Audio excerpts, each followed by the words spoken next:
Alright, this is Dead Palette, and this story was sent to me by Abysme. I don't know if he wants me to use his real name, even though I think his real name is out there. We're going to go with Abysme. He sent me this story on the Creepypasta wiki, and he wrote it himself. It's I Drove Out to the Desert. We're going to give this an honest critique, and I'm just going to jump right into it.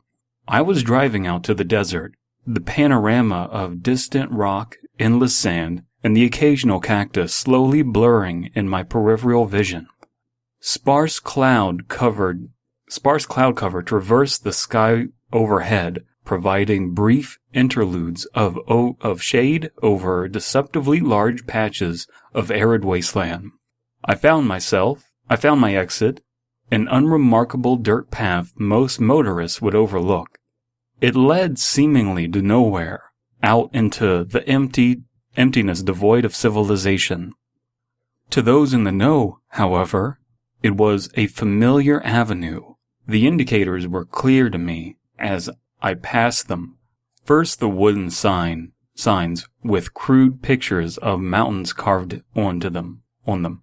Then an outcropping of small boulders with a giant arrow pointing east painted onto it. I turned my four-wheel drive on and took a sharp left past my silent navigators. As I penetrated deeper into the wilderness, my radio began to cut out, its signal fading to static. Okay, so that's the first paragraph. It's a very wordy paragraph. It's not entirely impossible for someone to write in this way, but what I'm getting out of this is, I kind of assume that all creepypastas are, or a lot of them that are like this, are meant to be spoken. I don't think this one is meant to be spoken. This is someone reflecting on what they've done and painting a more vivid picture of it with words than just telling us the details. This tells us something about our narrator. They're really trying to prepare us for something. Right now we don't have a whole lot of details. What we do know is that this person knows where they're going, I suppose, and they are fading into radio static. Well, we'll see what happens. In my trunk were the necessities: water, rope, carabiner hook, chalk, and a harness. I had everything I needed to make it up the sheer rock face. After about 10 miles, I arrived at the base of the towering mesa. It loomed over me and the surrounding terrain. At almost 3,000 feet high, it dominated most of the adjacent landscape, its beckoning cliffs and peaks threatening to swallow everything that approached. Even the clouds struggled to graze the roof of my imposing adversary.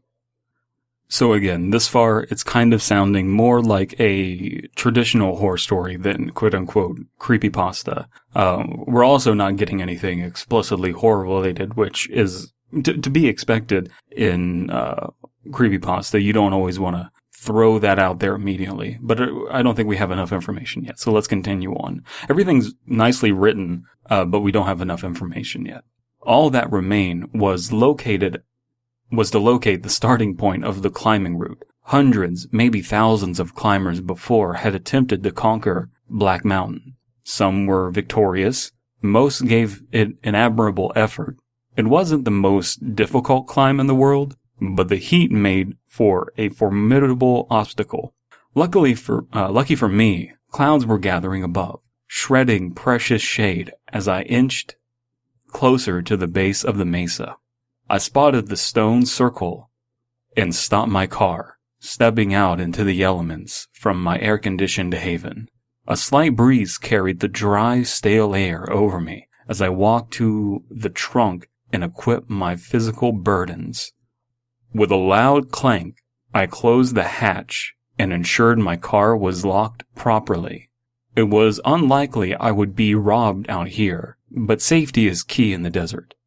As my feet shuffled to the small stone circle, the clinking of my gear echoed slightly against the rock face, reflecting the emptiness of my situation. So this is in past tense, and we're remembering very vivid details, which in certain circumstances, it's understandable that your memory would be heightened, but I don't know that we would necessarily want this many details in a quote-unquote creepypasta. And it's important to understand that I always judge things from that perspective. Horror in general is less interesting to me when it's not creepypasta. I'm very fanatical about that, but that doesn't mean that it's bad. It's just not necessarily my thing. So continuing on, still not getting a whole lot of detail just yet. I'm glad no one's here, I thought to myself. I peered down at the circle of rocks, taking in their fake petroglyphs left by precious climbers, written in chalk, paint, or who knows what. Some left them as simple guideposts to the start of the climb. Others was, I was here type of graffiti. Others as, I was here type of graffiti. A little bit strange. This sort of childish obsession never interested me. It was interesting to see what images were left. There were even some new ones that I hadn't noticed before. Maybe this route was getting more popular than I expected. Moving on from the New Age vandalism, I proceeded to the cliff face. In front of me was a large crag, ideal for shimmying up with just my hands. It was a kind start to the climb, and I had a long way to go. For the first leg, I hadn't needed any clips to secure my fall.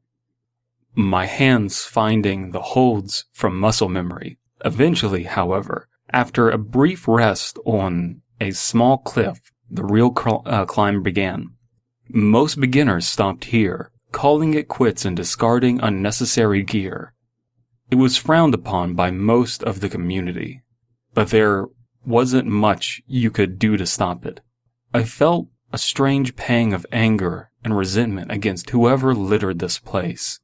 This example of nature's terrible cataclysm was something to be shared and respected, not used as dumping ground. Up here, far above the cities and streets, the people and traffic, the work and responsibilities, I gazed out to the horizon. Up here, away from the business of my mother's estate, I sought peace.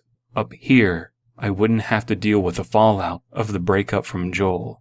No friends to harangue or comfort me, just the wild air seeping across the desert and some asshole to ruin it with their garbage. Okay, so now we're finally getting into who our narrator is, not just how they speak. No idea what kind of we don't know what the gender is of this person, but we do know that they were dating a person named Joel. Maybe this retreat to nature is them trying to absolve themselves and get over this breakup and everything. But what's more is we're also getting details into their perspective on why they like doing this. They don't like the vandalism. They want nature to be untouched. There's almost this with how they're trying to avoid using certain gear and just using their hands. Obviously, they're not going to just use their hands, but with them trying to not use their hands, they're very much so a purist about this, and they're talking about the purity of rock climbing and this kind of stuff. So we're getting an idea of who this person is now. Fuck it, I said in my head. Fuck you, I screamed into the vast expanse before me. Clouds covered the mesa again, as if cooling me and my temper, the wind cooing against my face. I closed my eyes and tried to breathe. I was suddenly startled by a sharp noise behind me. I quickly turned around to see small rocks falling from above the next leg of the climb. I scanned the area for signs of life, or worse, disintegration. I've always known climbers to be attacked by mountain goats, coyotes, stray beehives, even mountain lions. But the number one killer is unstable rock formations. Time wears away at everything. Even the monolith was perched upon. The monolith I was perched upon. Damn it, I was doing a good reading there, getting into character. One loose hold, and you plummet to your death with little to no warning. Determined to conquer this route, I pressed on. I'm not going to die like that. I promised in my head. I saw no trace of animal life nearby, so I pressed on. The climb was slow compared to my start. Fewer obvious places for me to make my safe grip meant more and more cliffs to be driven into the rock face. Thankfully, there were well-established directions evidenced from previous climbers. After an hour of strenuous ascending, I could tell I was reaching the next flat portion and rest stop. My hands, calloused and chalky, dug into the harsh rock, and with my weakening strength, I lifted myself ever upward. Finally, as the sun began to creep back down from the clouds, I found the cliff edge. Then, I found bones. Okay, so we're actually... Here we go, there's some horror. Then a skeleton popped out. Wonderful. This is a nice build-up. I think that this is a worthwhile build-up to that reveal, and it does kind of come out of nowhere. It very much so blindsides you and allows you to wander in this imagery, and just when you start to wonder where the horror's stop thinking about where the horror's going to show up, and you just start taking the story for what it is, then the horror pops out, and that's what you want to do. You want to make people experience horror when they're least expecting it. People are already walking into a story expecting horror, expecting, this is on the Creepypasta Wikia, so of course there's going to be horror here. So you have to find ways to distract people from where you're going to put your proverbial skeleton, or in this case, a literal one.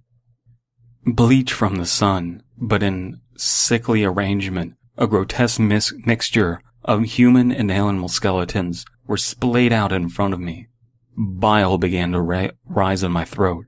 Determined to refrain from further dehydrating myself, I held the vomit down. I'm no forensic technician, but I could identify human, mountain lion, and coyote skulls. Sinew hung from some of the bones. Nearby tracks indicated it was all dragged from some other location on the mesa. Whatever good heavens, Brandon. Whatever did this had killed recently, and had gathered it all together in a macabre spectacle, a trophy to its ability, a warning to the world. I looked up the trail to the next descent, the last leg of the climb until my journey was over.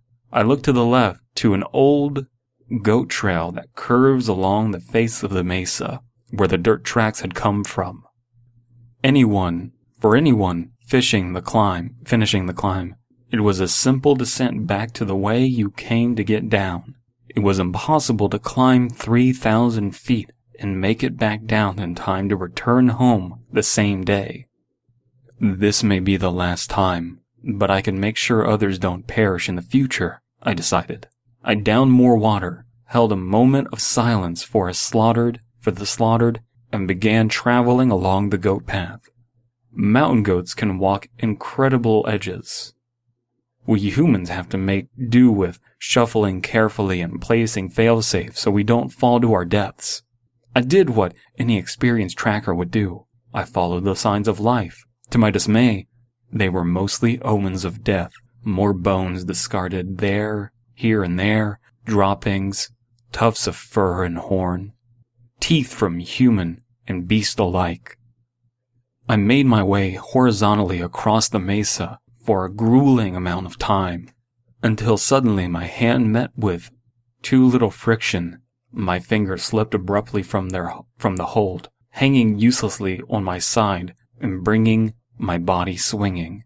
All at once, an entire half of my body was dangling in the hot air. My view forced to gaze at the treacherous depths below. Dust, dirt, and rocks fell before me in a slow tumble, bouncing and shattering off the cliffs. I had trained for this, and my mind reminded myself, this is not how I die. Gaining my second wind, I swung back to the face of the wall and found a strong hold. I glanced at my hand, finding a black substance coating my fingers. Resolved to make it to the rest stop and study the particular pigment, I continued. Within 15 minutes, I had found what I was searching for. A short drop into a flat patch of rock would be my salvation. I steadied myself again, slowly and carefully moving into position to properly descend. First I set my legs, pointing my heels back into the wide world.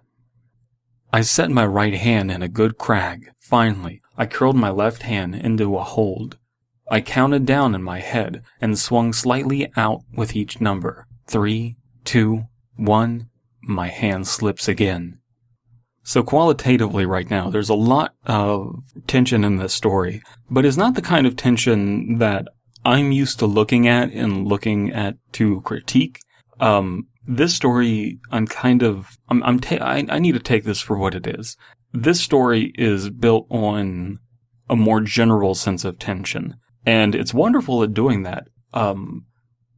The horror is less this ominous, beast or whatever is killing these animals, this predator, and more the situation. This person has dealt with the idea that they might not make it out of here because they can't get down in time. So they're trying to save someone else's life, who might be coming up here. So that's more of the tension. More of the tension is the slipping and the falling, which is a horror all on its own, and something that usually isn't framed as quote-unquote horror, even though it definitely is. Again, I don't really have a whole lot to say on this, but the build-up and the tension is working well. It's doing what it's supposed to do. I just don't have a whole lot to say on it, quite honestly, at the moment. So we're going to continue on. The fall is quick, and the injury quicker. My right ankle meets the ground at an unsafe angle, twisting and fracturing, breaking the bones and cutting deep into my body. I gasped for the air that had been forced out of my lungs from the impact. Grabbing my wounded foot, I felt something in my hand. I raged to see more black substance. Furious, I screamed in frustration and pain. The screams echoed into the nearby cave. Black substance, eh? Okay, continuing on. A cave. The goats. It's here. My mind races as I peer over into the foreboding cave leading into the bowels of the mesa. I quickly take out what little I brought with me. I wash off the blood, bandage up what I can with the basic climber tape I had, and began limping towards the cavern. My flashlight provides a scant amount of light, but it illuminates at least one mystery. Coal. The black substance is coal. Native Americans used the coal for centuries. Mining operations almost began here, but they were shut down for being environmentally unstable. I limped further into the body of the mesa, my grunts and footsteps echoing into the otherwise silent tunnel. As I progressed, I began to make out drawings in a large chamber where the outside light had completely faded. I was alone with the glyphs of someone unknown entity. I was alone with the glyphs of someone unknown entity. What? I don't know what that means. Are they trying to say some unknown entity? I'm guessing that's what we're trying to get out of this, but that's not right. Harsh black outlines in coal were everywhere. On every surface save the ground were depictions of animals, humans, and monsters, of disgusting scenes of violence and murder. I began to tremble. What have I found? What could do this and not get caught? I began to feel faint and sat down. I expected to meet with more horrible skeletal remains, but felt only the cool rock on my side. Whatever lived here was gone, long gone. There was no pit fire, no remains, no droppings, nothing. My vision began to blur. I was bleeding from my wound profusely. The tape was meant to bandage my hands, not fix broken bones. I reminded myself why I had come up here. I recalled why I had packed so little. I'm going to reread this a little bit because I like where it's going. I reminded myself of why I came up here. I recalled why I had packed so little. I never wanted to come back down. Okay, so we're going to go back and forth on this and add up all of this bits of situation. So this is in past tense, so we know this person is still alive as of writing this, and they are clearly composing their thoughts in very verbose words and phrases. So they're alive now. They think that they're not going to make it down from the mountain, or there's a good chance of that, and they don't want to make it down because of presumably how bad this breakup was with Joel. And so I think we need to read ahead and see why this idea is coming up now, because now we have the question of what is provoking being reminded that they didn't want to come back down, because they never mentioned this before, and now is the time that they're mentioning this. So there's some impetus for this, and we're going to find out soon, I hope. By the way, I haven't read this yet. This is cold reading. Was it the Mesa scolding me, chiding me for planning to end my life on its sacred person? I doubt it cared. Nothing in life seemed to care anymore. After drinking the last of my water, I threw the canteen into the darkness ahead. It clanged and made a cacophonous sound, reverberating off the hard walls of my makeshift tomb. Resigning myself to my fate, I thought on my departure on my departed mother, my friends, family, co-workers, even Joel. Fuck me, I guess. I stated into the cave. I slumped further down the wall, feeling the pain numb from lack of blood. I closed my eyes and waited for the end. Seconds later, I jolted awake from the sound of the clanging of my canteen. Accompanying it was the howl or growl of some unseen face. It was too weak to grab my flashlight, too weak to cry out. I was too weak to grab my flashlight, too weak to cry out. I whimpered ever so softly, straining to see the pitch black darkness. I heard it draw closer, cold air sweeping over my body. Oh, how I wished I was in the sun again. The otherworldly footsteps echoed in the chamber, gathering speed as it gained distance on my hapless body. As I felt it standing above me, it roared in what sounded like 3 voices at once. It grabbed my injured ankle, once numbed pain resurfacing and tearing through my body. I sobbed with what little strength I had left as it started dragging me towards the outside. As the last vestiges of my adrenaline faded from my system, I began to drift once more, each pang of pain less than the last. My dying thoughts filled with regret and remorse as my assailant ferried me to the horrible death pit where it left the other pitiful skeletons. I knew I would die before I saw light again. As I left this world, I could only muster, I didn't want to die this way. Okay, so our narrator did die, and is reciting this from heaven or hell or purgatory or wherever you believe people who kind of commit suicide go. I like that we don't see what exactly was dragging out the body of our narrator. I don't know what the significance is of it having what sounded like 3 voices. The story is very descriptive and explains a lot of what's going on in the situation, really sets the scene. That is ambiguous in a way that I don't think is positive. What are these 3 voices? What does that represent? There's got to be something to that, and I think you can wonder endlessly what 3 voices means. So I don't think there's significance to that, and I don't think it really has a place in this kind of story. It's poetic that this thing, whatever it is, grants our narrator their wish by dragging them outside. Oh, I guess not, since the sun's gone down, hasn't it?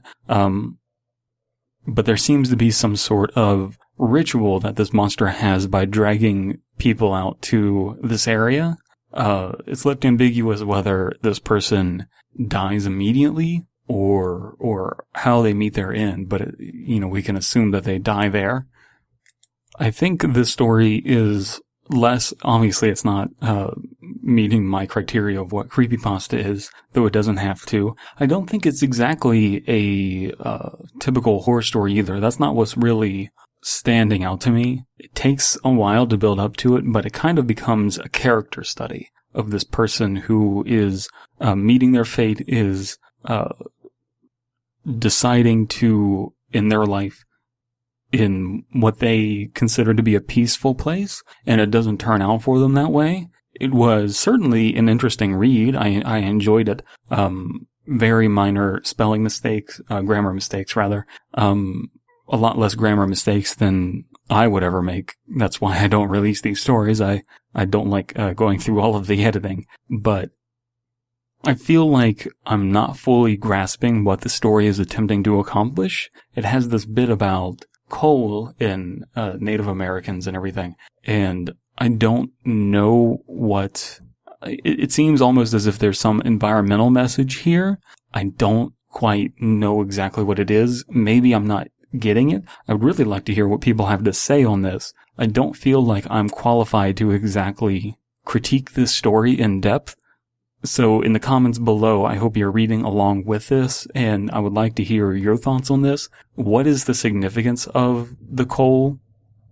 What is the significance of the three voices, if you can find something in that? I'm not sure that I know what this story is going for, to be completely honest, but it was a nice read. I don't think I have much more to say on that. So I'm going to stop talking. Thank you for sending this to me. I definitely enjoyed critiquing it. And again, if you have any stories that you would like to send to me to be critiqued honestly, I will be doing just that. Have a nice whatever the fuck time of day it is for you.